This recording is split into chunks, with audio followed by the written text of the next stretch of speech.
जितनी विपत्तियां हैं सबसे मुक्त करा देगी।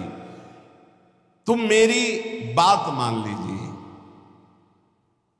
तदस्मत् प्रीतये विष्णु स्मृत्याम बंध मुक्तिदा, समस्त बंधनों से मुक्त हो जाओगे, मृत्यु का भय नष्ट हो जाएगा केवल हरि स्मरण। प्रयासः स्मरणे कोश्य स्मृतो यच्छति शोभनम, पापक्षयश्च भवति स्मरताम तम अहर्निशम। स्मरण मात्र भगवान का परम मंगल परम कल्याण करता है। क्या जाता है?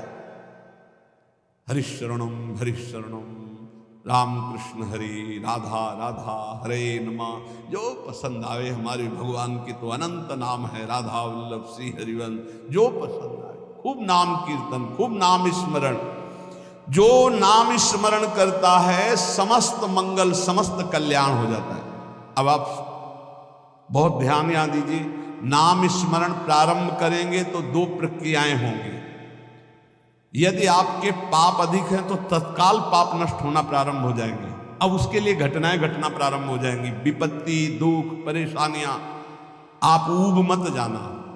और अगर आपके पुण्य अधिक हैं तो पुण्य शुरू हो जाएंगे, ये लाभ ये लाभ ये लाभ। तो आप वो नाम जप का लाभ मत मान लेना, वो नाम जप से दुख आ रहा है ऐसा मत मान लेना। वो शुभ अशुभ दोनों को नष्ट करके आपको अखंड आनंद प्रसन्नता की तरफ ले जा रहा है।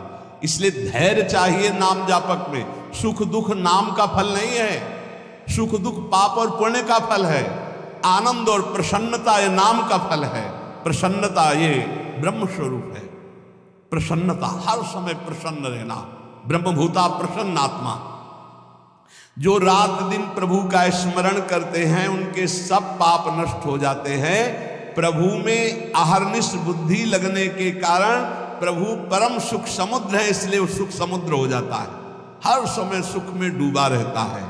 तापत्रयणे भीतम यदे तदखिलम जगत, तदा शोचेषु भूतेषु द्वेषम प्राज्ञः करोति कहा।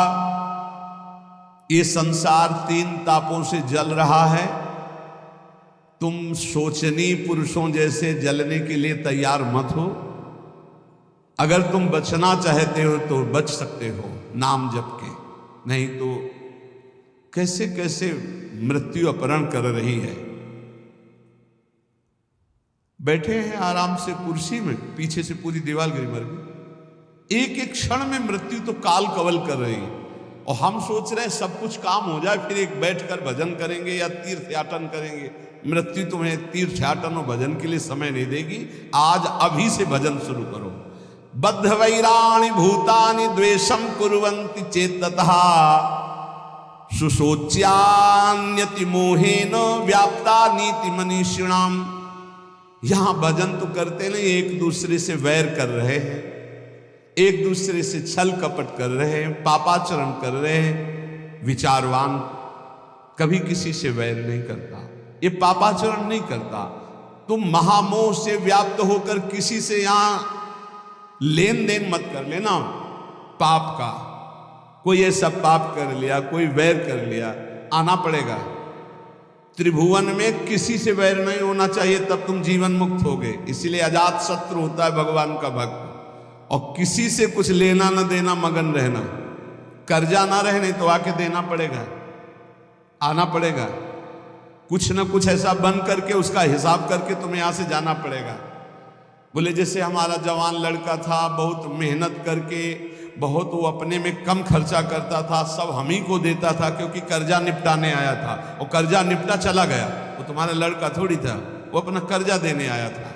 और कर्जा लेने आया था, बोले बचपन से बीमार, कुछ दिनों के बाद वो पधार गया, तो अपने लेने आया था हिसाब किताब।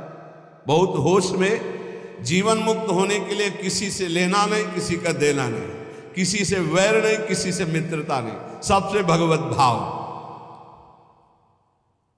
मैं तुम सबसे आग्रह करता हूं, तुम इस असार संसार के विषयों में कभी संतुष्ट नहीं हो सकते। मेरी बात समझो, चाहे जितना भोग भोग लो, कभी ऐसा नहीं हो सकता हाँ अब आज के बाद मुझे नहीं चाहिए।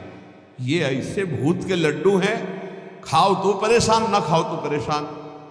जो नहीं भोग रहे हैं वो ललचा रहे हैं, और जो भोग रहे हैं वो पछता रहे हैं। बड़ा विचित्र माया का खेल है। और जो संसार में है वो पछता रहे हैं कि हम सोचा था इसमें सुख है, वो है नहीं।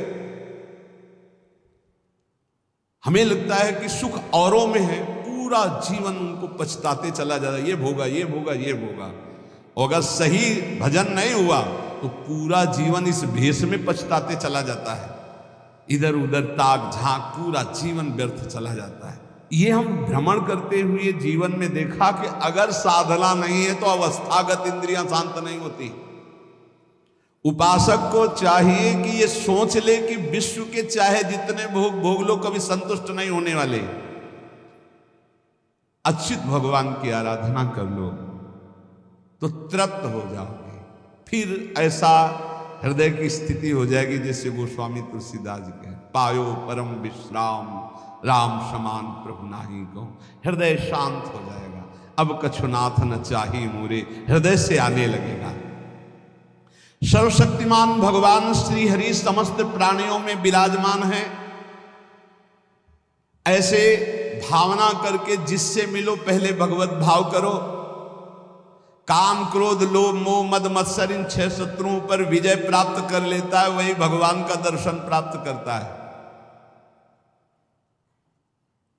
तब बड़ा आश्चर्य होता है जब एकांतिक में भगवत प्राप्त आते हैं और फिर कहते हैं मुझे भगवत साक्षात्कार हो गया, और फिर कहते हैं मन में बड़ी परेशानी है। घर के लोग हमको बहुत विरोध करते हैं कि ये कौन सी भगवत प्राप्ति किए हैं जो शास्त्र में कहीं नहीं है। आजकल ऐसे भगवत प्राप्त हो रहे हैं ज्यादा, शास्त्र में कहीं नहीं है। बच्चों, कहीं नहीं शास्त्र में। ऐसी कोई शास्त्र में प्रपंच नहीं है, कोई प्रपंच नहीं। शास्त्र केवल भव बंधन के मुक्त करने के लिए ये साधनाएं बता रहा है। ये छोटी मोटी सिद्धियां घास फूस की तरह है, घास फूस की तरह। तुम इसको बहुत बड़ा समझते हो। तुम्हारा ये नाम है, तुम वहां से आ रहे हो, तुम ये बहुत बड़ी बात थोड़ी है। 2 4 6 महीने तुम्हें नियम से हम बता दें, वैसे रहो सात्विक आहार करके। अगर आपके अंदर ना आने लगे तो हमें बताना। जीवन में कभी मदिरा जबान में ना रखी हो, मांस कभी खाया ना हो, ये अंडा मांस मछली, केवल ये तुम्हारे जीवन 6 महीना में तुमको हम बता देंगे कि जिसके मन की बात चाहोगे उसके मन की जान लोगे। तुम खेल समझते हो। मंत्रों में इतनी सामर्थ्य, पर पवित्रता, पवित्रता, आप अपवित्र हो रहे हैं तो इसलिए कुछ समझ में नहीं आ रहा है। अपवित्रता पर्दा डालती चली जाती है। ये ढूंढी आश्रम में, शायद आप जानते हैं, ढूंढी आश्रम में बहुत सिद्ध महात्मा है। दर्शन के लिए भागे तो 9:30 बजे तक केवल दर्शन सुबह देते थे। अब गुरु आश्रम से चले तो पर विलंब हो गया, 10 बज गए हमें रास्ते में। बस माता जी का मंत्र एकदम स्मरण किया, अब हमारा जाना व्यर्थ नहीं होना चाहिए, हमें दर्शन होने चाहिए।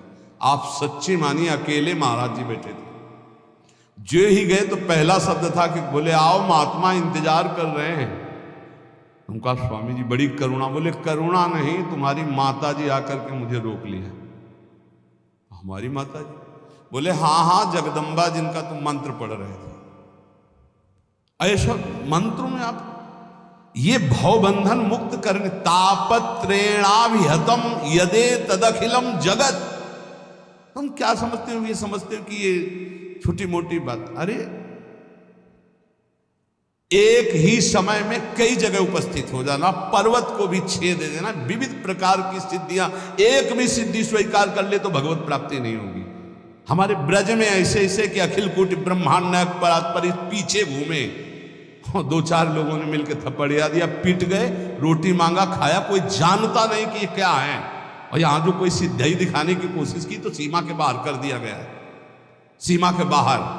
यहां वो रहे जो प्रिया प्रीतम की सिद्धि में डूबे हुए हैं और कोई चमत्कार नहीं। सबसे बड़ा चमत्कार कि मन का परिवर्तन करके प्रिया प्रीतम में जिस बार दृष्टि गई तो श्यामा श्याम के प्रेम रंग में मतवाला कर दिया गया। भूलो मत, प्रिया प्रीतम की कृपा से ऐसे धाम में आए हो, ऐसे सत्संग को सुन रहे हो जिससे केवल भवबंधन मुक्त होता है। ये केवल भवबंधन, ये तापत्रय विनाश आए। उन सच्चिदानंद प्रभु का यश है जो कानों में पहुंच जाएगा तो भगवत प्राप्ति निश्चित है। हे भाई, चाहे देवता हो या दैत्य हो या मनुष्य हो या यक्ष हो या गंधर्व हो, कोई भी हो, मेरे प्रभु श्री हरि इतने कृपालु हैं कि उनके चरणों का जो आश्रय ले ले और नाम जब शुरू कर दे तो परम कल्याण हो जाता है। भगवान को प्रसन्न करने के लिए ब्राह्मण के कुल में जन्म लेना या देवता बनना या सदाचारी या विविध ज्ञानों से संपन्न होना या दान करना या यज्ञ करना, शारीरिक मानसिक पवित्रता, बड़े बड़े व्रत, ये सब पर्याप्त नहीं हैं।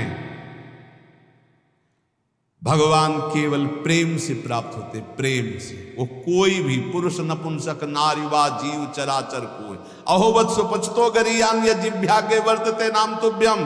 भले वो चांडाल है पर उसकी जिभ्या पर हरि नाम है तो त्रिभुवन बंदनी है वो।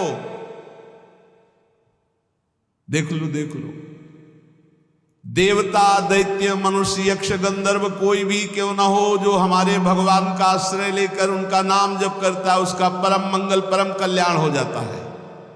प्रभु की प्राप्ति के लिए जरूरी नहीं है कि वो ब्राह्मण हो या देवता हो या वो सदाचारी हो या ज्ञान से संपन्न हो, दानी तपस्वी या कि शारीरिक मानसिक पवित्रता, बड़े बड़े व्रत, इनके द्वारा भगवान मिल जाए ऐसी जरूरी बात नहीं। भगवान सिर्फ मिलते हैं प्रेम से, और प्रेम मूल्य नाम है। जो नाम जप करता है उसके हृदय में प्रेम होता है। प्रेमी वो कोई भी हो, भगवान उसको बहुत प्यार करते हैं। बहुत कृपा की भगवान ने, बहुत कृपा की। अगर कोई शर्त रख देते तो बड़ा कठिन होता। सिर्फ प्रेम, और प्रेम सबके हृदय में है। उस प्रेम को आपने बांट दिया है संसार में, उसी को समेट लो, भगवान की तरफ कर लो, भगवान की प्राप्ति हो जाएगी। इस संसार में सबसे दुर्लभ वस्तु मनुष्य शरीर है। इस मनुष्य शरीर में सबसे दुर्लभ वस्तु सत्संग है। सत्संग में सबसे दुर्लभ बात भगवान की अनन्य भक्ति है। भक्ति का स्वरूप सदा सर्वत्र भगवान की भावना करते हुए निरंतर स्मरण करना। सब कुछ प्राप्त है। देख लो, इस संसार में सबसे दुर्लभ वस्तु मनुष्य शरीर है। मनुष्य शरीर में सबसे दुर्लभ वस्तु सत्संग है। सत्संग में दुर्लभ वस्तु श्री कृष्ण भक्ति है। भक्ति का स्वरूप सदा सर्वत्र भगवत भावना और नाम स्मरण। सब सुलभ है, सब दुर्लभ सुलभ है। यदि अब भगवत प्राप्ति नहीं तो मतलब अभागी समझो, अभागी। जो न तरह भवसागर समाज नर पाए, श्वत निंदक मंदमति आत्महनन गति जाए। तुम्हें जो लोग मारना चाहते हैं वो नहीं मार सकते। तुम्हें विष दे के भी नहीं मारा जा सकता। तुम्हें आग भी नहीं जला सकती।